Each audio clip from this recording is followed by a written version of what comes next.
Hi, taste വിത്ത് മൈൻഡിലേക്ക് എല്ലാവർക്കും സ്വാഗതം. ഞാൻ പ്രീതാജിനി. നമ്മൾ കേരളത്തിലെ ഏകദേശം ആളുകളുടെയൊക്കെ വികാരമായിട്ടുള്ള ചിക്കൻ ബിരിയാണിയാണ് ഉണ്ടാക്കാൻ പോകുന്നത്. അപ്പോൾ ഇതെന്റെ സ്റ്റൈലില് ഞാൻ എപ്പോഴും ഉണ്ടാക്കുന്ന ഒരു സ്റ്റൈലിലാണ് ഇന്ന് ബിരിയാണി ഉണ്ടാക്കുന്നത്. അപ്പോൾ ഇതെങ്ങനെയാണ് ഉണ്ടാക്കുന്നത് നോക്കാം. ബിരിയാണി മസാലയ്ക്ക് വേണ്ടിയിട്ടുള്ള മസാലക്കൂട്ടാണ് ഇവിടെ എടുത്ത് വെച്ചിരിക്കുന്നത്. ഇതിൻ്റെ കംപ്ലീറ്റ് ആയിട്ടുള്ള വീഡിയോ ഞാൻ ഡിസ്ക്രിപ്ഷനിൽ കൊടുത്തേക്കാം. ഇനി നമുക്ക് കുറച്ച് ഇൻഗ്രീഡിയൻസുകളൊക്കെ വേണം ബിരിയാണിക്ക് വേണ്ടിയിട്ടുള്ളത്. അപ്പോൾ അതൊക്കെ ഞാൻ അരിഞ്ഞ് വൃത്തിയാക്കി ഇവിടെ വെച്ചിട്ടുണ്ട്. 2 കിലോ ചിക്കൻ എടുത്തിട്ടുണ്ട്. ഇത് കഴുകി വൃത്തിയാക്കി വെള്ളം പോകാനായിട്ട് വെച്ചിരിക്കുകയാണ്. വലിയ 4 സവോള വളരെ സ്ലൈസായിട്ട് അരിഞ്ഞു വെച്ചിട്ടുണ്ട്. 3 തക്കാളി പഴുത്തത്, അതും ഇതുപോലെ ക്യൂബ്സായിട്ട് അരിഞ്ഞു വെച്ചിട്ടുണ്ട്. പിന്നെ ഒരു പിടി മല്ലിയില വേണം. 20 വെളുത്തുള്ളി തോല് കളഞ്ഞത് ചെറുതായിട്ട് അരിഞ്ഞത്, വലിയൊരു കഷ്ണം ഇഞ്ചി തോലൊക്കെ കളഞ്ഞിട്ട് എടുത്ത് വെച്ചിട്ടുണ്ട്. പുതിനയില ഒരു പിടി എടുത്ത് വെച്ചിട്ടുണ്ട്. 1 കപ്പ് തൈര്, ഒരു ചെറുനാരങ്ങ പിഴിഞ്ഞ് നീര്, 4 പച്ചമുളക്, ഇത്രയും ഞാനിവിടെ എടുത്ത് വെച്ചിട്ടുണ്ട്. ഇനി ഇതിൽ കുറച്ച് സംഭവങ്ങളൊക്കെ നമുക്ക് അരിച്ചെടുക്കണം. അപ്പോൾ അതിന് വേണ്ടിയിട്ട് വെളുത്തുള്ളി, പച്ചമുളക്, പുതിനയില, മല്ലിയില, ഇഞ്ചി ഇത്രയും അരച്ച് മാറ്റി വയ്ക്കാം. ഇത് നമുക്ക് റൈസിനുള്ള സംഭവങ്ങളൊക്കെ വേണം. അപ്പോൾ കൈമ റൈസാണ് ഞാനിവിടെ എടുത്തിരിക്കുന്നത്. ഇത് 1 കിലോ അരിയാണ് എടുത്ത് വെച്ചിരിക്കുന്നത്. പിന്നെ 1 പിടി അണ്ടിപ്പരിപ്പും മുന്തിരിയും വേണം. 4 table spoon Dalda, 2 table spoon നെയ്യ്, 4 ഏലക്ക, 3 കഷ്ണം പട്ട, 4-5 കരയാമ്പൂ, ചെറിയ കഷ്ണം ജാതിപത്രി, ഇത്ര എടുത്ത് വെച്ചിട്ടുണ്ട്. ഇനി ഒരു പാൻ അടുപ്പിൽ വെക്കുക. നന്നായിട്ട് ചൂടാകുമ്പോൾ 4 ടേബിൾ സ്പൂൺ എണ്ണ ഒഴിക്കുക. അതിനകത്തോട്ട് 2-3 ഉള്ളി ചെറുതായിട്ട് അരിഞ്ഞു വെച്ചത് നന്നായിട്ട് ഗോൾഡൻ ബ്രൗൺ കളറാക്കി എടുക്കണം ഇതുപോലെ. ഇനി അതിനകത്തോട്ട് തന്നെ അതേ എണ്ണയിലോട്ട് അണ്ടിപ്പരിപ്പും മുന്തിരിയും കൂടെ വറുത്ത് കോരി മാറ്റി വയ്ക്കാം. ഇനി ചുവടുകട്ടിയുള്ള പാത്രം എടുത്തിട്ട് അതിനകത്തോട്ട് 4 ടേബിൾ സ്പൂൺ ഡാൽഡ ഒഴിച്ചതിന് ശേഷം അരിഞ്ഞു വെച്ചിട്ടുള്ള 4 സവോളയും അതുപോലെ തന്നെ അരച്ച് വെച്ചിട്ടുള്ള ഇഞ്ചി വെളുത്തുള്ളി പേസ്റ്റ് എല്ലാം കൂടെ നന്നായിട്ടൊന്ന് വഴറ്റിയെടുക്കുക. അധികം ഗോൾഡൻ ബ്രൗൺ കളറൊന്നും ആവണ്ട. അപ്പോഴത്തേക്ക് നമുക്ക് ചിക്കൻ ഇട്ട് കൊടുക്കാം. ചിക്കൻ നന്നായിട്ട് ഇളക്കിയിട്ട് നന്നായിട്ട് ഇതുപോലെ വെളുത്ത് വരുന്ന സമയത്ത് പൊടികളൊക്കെ ചേർത്ത് കൊടുക്കാം. 1 ടീസ്പൂൺ മഞ്ഞൾപ്പൊടി, 2 table spoon biryani masala, 1 table spoon കല്ലുപ്പ്, 1 ടീസ്പൂണ് കാശ്മീരി ചില്ലി പൗഡർ, ഇത്രയും ചേർത്ത് കൊടുത്തിട്ട് ഇളക്കിയിട്ട് മൂടി വെച്ച് 10 മിനിറ്റ് വേവിക്കാം.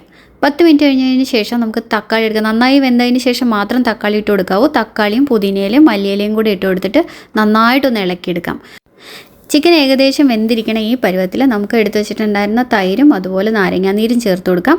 അതിനുശേഷം നന്നായിട്ടൊന്ന് ഇളക്കിയതിന് ശേഷം 1 ടേബിൾ സ്പൂൺ നെയ്യ് ചേർത്ത് കൊടുക്കാം. അതിൻ്റെ കൂടെ തന്നെ 2 ടേബിൾ സ്പൂൺ തേങ്ങാപ്പാലാണ് ഞാൻ ഈ ചേർത്ത് കൊടുത്തത്. ഇതെന്തായാലും സ്കിപ്പ് ചെയ്യരുത് കേട്ടോ. അതും കൂടി ചേർത്തിട്ട് നന്നായിട്ടൊന്ന് ഇളക്കി കൊടുക്കുക. അതേ ഇപ്പോൾ ഗ്രേവി റെഡി ആയിട്ടുണ്ട്. ഇനി ഇതിൽ ഏറ്റവും അവസാനമായിട്ട് നമ്മൾ പൊരിച്ച് വെച്ചിട്ടുള്ള 1 പിടി സവാള കൂടി അങ്ങ് ഇട്ട് കൊടുത്തിട്ട് ഇത് അടച്ച് മാറ്റി വയ്ക്കാം. ഇനി റൈസ് ഉണ്ടാക്കാം. നല്ല കട്ടിയുള്ള പാത്രത്തിലോട്ട് 4 ടേബിൾ സ്പൂൺ എണ്ണ ഒഴിച്ചു കൊടുക്കാം. അതിനകത്തോട്ട് നമ്മൾ എടുത്ത് വെച്ചിട്ടുണ്ടായിരുന്ന സ്പൈസസ് ഒക്കെ ഇട്ടിട്ട് നന്നായിട്ട് ചൂടാക്കി എടുക്കാം. 1/2 സവാള ഇട്ടിട്ട് നന്നായിട്ടൊന്ന് വഴറ്റിയെടുക്കാം. 10 മിനിറ്റ് വെള്ളത്തിലിട്ട് കഴുകി ഊറ്റി വെച്ചിട്ടുണ്ടായിരുന്ന കൈമ റൈസ് ഇതിനകത്തോട്ട് ഇട്ട് കൊടുത്തിട്ട് നന്നായിട്ടൊന്ന് ഇളക്കണം. തീ എപ്പോഴും നല്ല ഹൈ ഫ്ലെയിമിലിട്ടിട്ട് വേണം അരി ഇതുപോലെ ഒന്ന് ഇളക്കിയെടുക്കാനായിട്ട്, ഇല്ലെങ്കിൽ പൊടിഞ്ഞു പോകാനുള്ള ചാൻസ് ഉണ്ട്. അതുകൊണ്ടാണ് ഹൈ ഫ്ലെയിമിലിടാൻ പറയുന്നത്. അപ്പോൾ ഇതിനകത്തോട്ട് വെള്ളം വേണം. അപ്പോൾ ഞാൻ വെള്ളം തിളപ്പിക്കാനായിട്ട് വെച്ചിട്ടുണ്ട്. 1 കപ്പ് അരിക്ക് 1.5 കപ്പ് വെള്ളമാണ് കേട്ടോ നമ്മുടെ കണക്ക്. 1.5 കപ്പ് തിളച്ച വെള്ളം ഞാൻ ഇതിനകത്തോട്ട് ഒഴിച്ചു കൊടുക്കുന്നുണ്ട്. ഏത് കപ്പിലാണോ അരി എടുത്ത് ആ കപ്പിൽ തന്നെ വെള്ളം എടുക്കാനായിട്ട് ശ്രദ്ധിക്കാം. ചെറിയ തീയിലിട്ട് കുറച്ച് നേരം അടച്ചു വെച്ചതിന് ശേഷം തുറന്നിട്ട് 1.5 ടേബിൾ സ്പൂൺ ഉപ്പിട്ട് കൊടുക്കാം. അതിനുശേഷം 1 ടേബിൾ സ്പൂൺ നാരങ്ങാനീരൂടെ ചേർത്തിട്ട് നന്നായിട്ട് അടച്ചു വയ്ക്കാം. ഇപ്പോൾ കുറച്ച് നേരം കഴിഞ്ഞ് ഞാൻ തുറന്നു നോക്കി, ഏകദേശം വെന്തിട്ടുണ്ട്. എന്നാലും കുറച്ചുകൂടെ വെള്ളം ഇരിപ്പുണ്ട്. അപ്പോൾ ഞാൻ ഒന്നും കൂടെ അടച്ചു വെച്ചതാണ്. ഒരു 3 മിനിറ്റ് കഴിഞ്ഞിട്ട് വീണ്ടും തുറന്നു നോക്കിയപ്പോൾ പാകത്തിന് വെന്തിരിക്കുന്നുണ്ട്. ഇനി നമ്മൾ ദമ്മ് കൂടെ ചെയ്യുന്ന സമയത്ത് ബാക്കിയുള്ളതും കൂടെ കറക്റ്റായിട്ട് വരും. അപ്പോൾ ഇതിനകത്തോട്ട് 1 ടേബിൾ സ്പൂൺ നെയ്യ് കൂടെ ചേർത്തിട്ട് നന്നായിട്ടൊന്ന് ഇളക്കണം.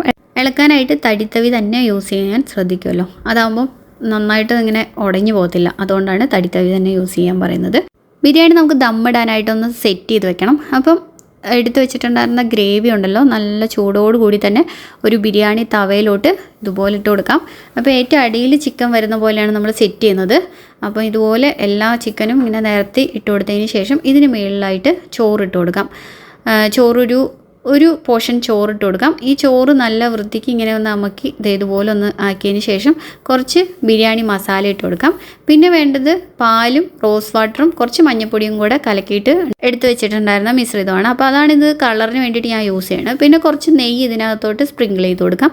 പിന്നെ അണ്ടിപ്പരിപ്പ്, മുന്തിരി, പൊരിച്ച് വെച്ചിട്ടുണ്ടായിരുന്ന സവോള, അതുപോലെ മല്ലിയില, പുതിനയില ഇതെല്ലാം ഇട്ട് ഇതുപോലെ നന്നായിട്ടൊന്ന് ഡെക്കറേഷൻ ചെയ്യുക. അതിൻ്റെ മുകളിലോട്ട് വീണ്ടും ചോറിടുക. വീണ്ടും ഇതുപോലെ തന്നെ ചെയ്യുക കേട്ടോ. ഇതിപ്പോൾ ഞാൻ 2 പോർഷനായിട്ട് ചെയ്തിട്ടുണ്ട്. ഇനി ഇത് ദം ചെയ്തെടുക്കണം. അപ്പോൾ അതിന് വേണ്ടിയിട്ട് നമ്മൾ കാറ്റൊന്നും കയറാത്ത നല്ല ഒരു ടൈറ്റായിട്ടുള്ള അടപ്പ് വെച്ച് മൂടിയിട്ട് ഒരു തവ വെച്ചിട്ട് അതിൻ്റെ മുകളിൽ ഒരു 10 മിനിറ്റ് ഞാൻ വെച്ചിട്ടുണ്ട്. അപ്പോൾ 10 മിനിറ്റ് കഴിഞ്ഞിട്ട് ഞാൻ ഇതൊക്കെ ഒന്ന് തുറന്ന് നോക്കുകയാണ്. അപ്പോൾ ഇത്രയേ ഉള്ളൂ പരിപാടി. നമ്മുടെ ബിരിയാണി ഇവിടെ റെഡി ആയി കഴിഞ്ഞു. ഇനി ഈ ബിരിയാണി നമുക്കൊരു പ്ലേറ്റിലോട്ട് സെർവ് ചെയ്യാം. അപ്പോൾ സെർവ് ചെയ്യുന്നതിന് ഒരു രീതിയൊക്കെ ഉണ്ട്. ഇതുപോലെ വേണം നമ്മൾ സെർവ് ചെയ്യാനായിട്ട്. അപ്പോൾ എങ്ങനെയുണ്ട് കാണാൻ? അടിപൊളിയായിട്ടില്ലേ? അതുപോലെ കഴിക്കാനും അതേലോ സൂപ്പറായിട്ടുള്ളൊരു ബിരിയാണിയാണ്. എന്തായാലും ചെയ്ത് നോക്കണം. നല്ല ടേസ്റ്റാണ്. ഇതിൻ്റെ ഗ്രേവി ആണെങ്കിലും ചിക്കനൊക്കെ നല്ല സ്മൂത്തായിട്ട് ഇങ്ങനെ വരുന്ന ജ്യൂസി ആയിട്ടിരിക്കും. ചിക്കനൊക്കെ നല്ല ടേസ്റ്റാണ് കഴിക്കാനായിട്ട്. അപ്പോൾ തീർച്ചയായിട്ടും ഉണ്ടാക്കി നോക്കുക.